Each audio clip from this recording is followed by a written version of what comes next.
এ পর্যায়ে আমরা কথা বলবো ব্যাংকিং ব্যবসায়ের মূলনীতি নিয়ে। প্রতিটি ব্যবসার একটা মূলনীতি রয়েছে, কোনো নীতি ছাড়া সেটা আমি শুধু ব্যবসা না, সেটা কোনো ব্যক্তি মানুষ হোক, কোনো সামাজিক প্রতিষ্ঠান হোক, সবাই কিছু না কিছু নীতি মেনে চলে। তো ব্যাংকিং ব্যবসা তার বিপরীতে কিছু না। তো এখানে নীতি যেগুলা,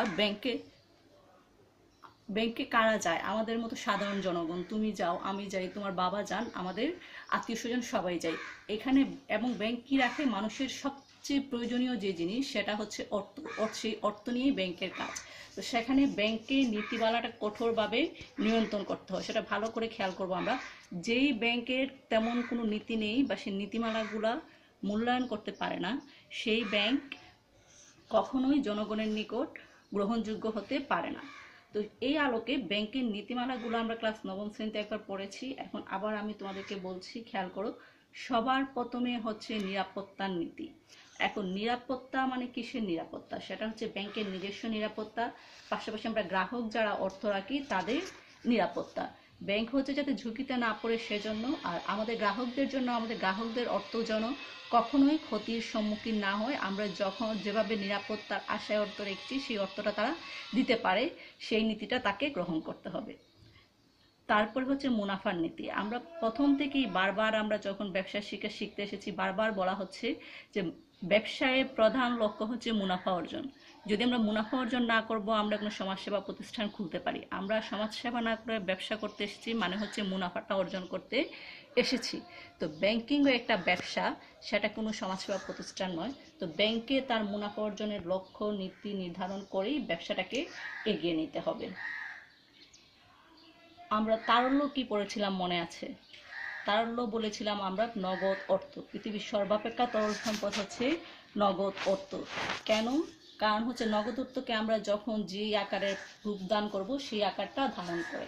তো সেই নগদ অর্থের নীতিটাও ব্যাংকে লক্ষ্য রাখতে হবে। তো সেটা হচ্ছে তারল্য নীতি। কিভাবে? কারণ আমরা যখন কোনো গ্রাহক গিয়ে তার অর্থটা ফেরত চাবে, ব্যাংক যাতে কি করতে পারে, সহজেই তাকে অর্থটা ফেরত দিতে পারে, এবং ব্যাংক যখন বিনিয়োগ করতে চায় তখন যাতে সেটা যথেষ্টভাবে বিনিয়োগ করতে পারে। তো এখানে কিন্তু আমাদেরকে বা গ্রাহককে অর্থ ফেরত দেওয়ার জন্য ব্যাংক যদি তার সব অর্থ নিয়ে বসে থাকে, কোনো ব্যবসায় বিনিয়োগ না করে, তাহলে তার মুনাফাটা হবে না। এজন্য তাকে কি করতে হবে? তাকে একটা নির্দিষ্ট পরিমাণ অর্থ জমা রেখে নির্দিষ্ট পরিমাণ অর্থ বিনিয়োগে ব্যবহার করতে হবে। এখন সে এইখানে তার ব্যাংকের নীতিমালা অনুযায়ী এবং সরকারের নির্দেশ মেনে কতটুকু বিনিয়োগ করবে, কতটুকু সংরক্ষণ করবে, সেই নীতিটা তাকে উল্লেখ করতে হবে। পরবর্তীতে আসছে যে প্রাচুর্য ও সচ্ছলতার নীতি। ব্যাংকে অবশ্যই তার বিভিন্ন খরচ, তার কর্মচারীদের বেতন, সেসব পরিচালনার জন্য একটা নির্দিষ্ট পরিমাণ প্রাচুর্য থাকতে হবে। যদি সে আর্থিকভাবে প্রাচুর্য বা সচ্ছল না থাকে, তবে সে কোনোভাবেই তার ব্যাংকিংটা সম্পূর্ণ সুষ্ঠুভাবে পরিচালনা করতে পারবে না। দক্ষতার নীতি, সেটা আমরাই দেখব। কোনো ব্যাংকে গেলে আমরা দেখি খুব দ্রুত কাজ হচ্ছে, কোথাও গেলে দেখি খুব ধীরে, কোথাও গেলে দেখি কর্মচারীর অভাব আছে। তো সেইগুলো কি করে? আমাদের বা গ্রাহকদের উপরে প্রভাব ফেলে। সেই ব্যাংক সম্পর্কে আমাদের একটা নেতিবাচক ধারণা তৈরি হয়। তো প্রতিটা ব্যাংকে যাতে তার উপরে কোনো নেতিবাচক ধারণা না আসে, তার জন্য দক্ষতার সহিত তাকে কি করতে হবে? ব্যাংকটা পরিচালনা করতে হবে। প্রয়োজনে তার বিভিন্ন কর্মীদেরকে প্রশিক্ষণের মাধ্যমে দক্ষ করে তুলতে হবে। অবশ্যই সেবা। প্রত্যেকটা ব্যাংক বা প্রত্যেকটা ব্যবসা, প্রতিটা মানুষের জীবনের প্রধান লক্ষ্য যে থাকে যে সেবা করা। আমার মানব জীবনে যে আমি কাউকে সেবাই করতে না পারলাম, সেটা হচ্ছে ব্যর্থ। ঠিক একইভাবে ব্যাংক শুধু মুনাফা অর্জনের জন্য না, সেবার জন্য সে কি করে পরিচালিত হয়। তো এই সেবাটা কিভাবে দিবে? সে তো আমাদের বাসায় এসে দিবে না। সেটা হচ্ছে সে মানুষের কল্যাণকর, মানুষের জন্য উপযোগী বিভিন্ন সুযোগ সুবিধা সহ ব্যাংকের হিসাব তৈরি করেছে, গঠন করেছে। আমরা গ্রাহকরা গিয়ে যার যার সুযোগ অনুযায়ী, সুবিধা অনুযায়ী কি করব? সেই সেবাটা আমরা গ্রহণ করব। তাছাড়া সে প্রয়োজনে সে বিভিন্ন সমাজসেবামূলক কাজে কি করতে পারে? অংশগ্রহণ করতে পারে। যেমন আমাদের দেশে এখন কিছু, শুধু আমাদের দেশে না, সম্পূর্ণ পৃথিবীতে একটা মহাকাল দুর্যোগ চলছে। এই ক্ষেত্রেও ব্যাংকগুলা কি করছে? বিভিন্ন উদ্যোগ গ্রহণ করছে, বিভিন্ন দান টান দিচ্ছে। এগুলা হচ্ছে সেবার একটা আওতার কার্যাবলী। এরপরে প্রচার। আমরা প্রথম থেকেই জানি প্রচারই প্রসার। আমরা সম্পূর্ণ বিজ্ঞাপন একটা অধ্যায় পড়েছি উদ্যোগে, যে আমি যত প্রচার করব আমার প্রচারণাটাও তত বেশি হবে। একইভাবে ব্যাংক তার বাইরে নয়, কারণ বর্তমান প্রেক্ষাপটে প্রচুর ব্যাংক, প্রচুর সংগঠন প্রতিযোগিতা বিশাল। এখানে আমাকে অন্যদের থেকে আলাদা করতে হলে অবশ্যই প্রচারে নামতে হবে। তো ব্যাংকেও প্রচারের নীতিটা মেনে চলতে হবে। গোপনীয়তার নীতি, এখন অবশ্যই গোপন রাখবে। তো তোমাদের বাবার ব্যাংকে কত টাকা আছে, আমি ব্যাংকে ফোন করে বললাম যে আমি ওনার ছেলে শিক্ষিকা বলছি, আমাকে যে কাইফের বাবার ব্যাংকের টাকাটা আমাকে বলে দেন, ব্যাংকের কি আমাকে বলা উচিত হবে? অবশ্যই বলা উচিত না। সেই নীতিতে তাকে কি করতে হবে, অবশ্যই লক্ষ্য রাখতে হবে তার যাবতীয় ব্যক্তিগত তথ্য একমাত্র ব্যাংকের গ্রাহক ছাড়া সে কাউকে দিতে পারবে না। যদি সে দেয় সেটা তার আইন বিরোধী অনৈতিক কাজ হবে। সুনামের নীতি, সবাই সুনামের জন্য কি কাজটা পরিচালনা করে। তো এই জন্য ব্যাংকের সুনামের নীতিটা ধরে রাখতে হবে। এই সুনামের নীতির জন্য তাকে কি করতে হবে, আমরা পূর্ববর্তী যে নীতিগুলো বলেছি প্রতিটা নীতি সুন্দরভাবে মেনে চলতে হবে। যে তাকে গোপনীয় তথ্য গোপন রাখতে হবে, তাকে দক্ষতার সহিত ব্যাংক পরিচালনা করতে হবে, তার প্রাচুর্য থাকতে হবে, তার নীতি থাকতে হবে। এগুলো যখন থাকবে তখন সুনামটা তার ধীরে ধীরে এমনিতেই বৃদ্ধি পাবে। বিনিয়োগ নীতিটা, বিনিয়োগ নীতি হচ্ছে সরকারের নীতিমালা মেনে ব্যাংকে তার বিনিয়োগ নীতিটা পরিচালনা করতে হবে। সে অবশ্যই নিজস্ব নীতির সাথে সরকারের নীতিমালার বাইরে যেতে পারবে না।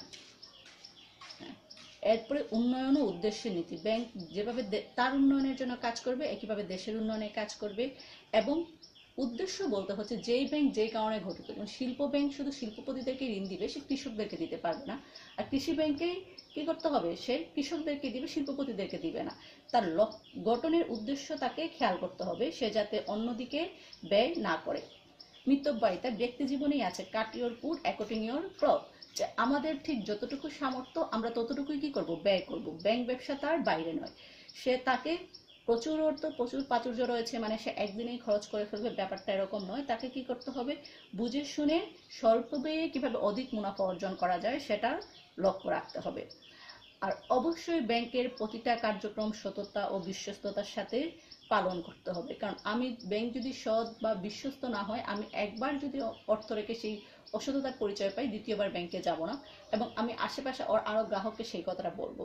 কারণ ব্যাংকের কাছে গ্রাহক যাই হচ্ছে আস্থা অর্জনের জন্য। সেহেতু ব্যাংকে অবশ্যই সততা ও বিশ্বস্ততার নীতিটা মেনে চলতে হবে। এবং এই সততা ও বিশ্বস্ততার নীতিটা মেনে চলার জন্য, ঝুঁকি এড়ানোর জন্য তাকে সাবধান থাকতে হবে। এই কারণে ব্যাংকের আরেকটা নীতি হচ্ছে সাবধানতার নীতি। আর বিশেষায়নের নীতি মানে যেই ব্যাংকের যেই শাখার যেই কাজ, সেই কাজটাই ব্যাংক করবে। যারা হিসাব রক্ষণের কাজ করা তারা কখনোই নোট ইস্যুতে যাবেন না, এবং নোট ইস্যুর কাজ যারা তারা আবার বৈদেশিক বাণিজ্যে যাবেন না। ব্যাংকে তার প্রতিটা শাখায় কার কোন কাজ, কে কোন কাজের দায়িত্ব, সেই দায়িত্বটা ভালোভাবে বুঝিয়ে দিতে হবে এবং তাকে সেই ব্যাপারে দক্ষ করে তুলতে হবে। আচ্ছা, অনলাইনে আজকে আমরা এতটুকুই নীতিমালাটা দেখলাম। আমি ক্লাসে এগুলো নিয়ে কথা বলবো, আগামী দিন এটা বলে তার পরবর্তীতে আমরা কি পড়বো সেটা নিয়ে আলোচনা করব। আজকে এখানেই, ভালো থেকো, সুস্থ থেকো, স্বাস্থ্যবিধি মেনে চলো। ধন্যবাদ।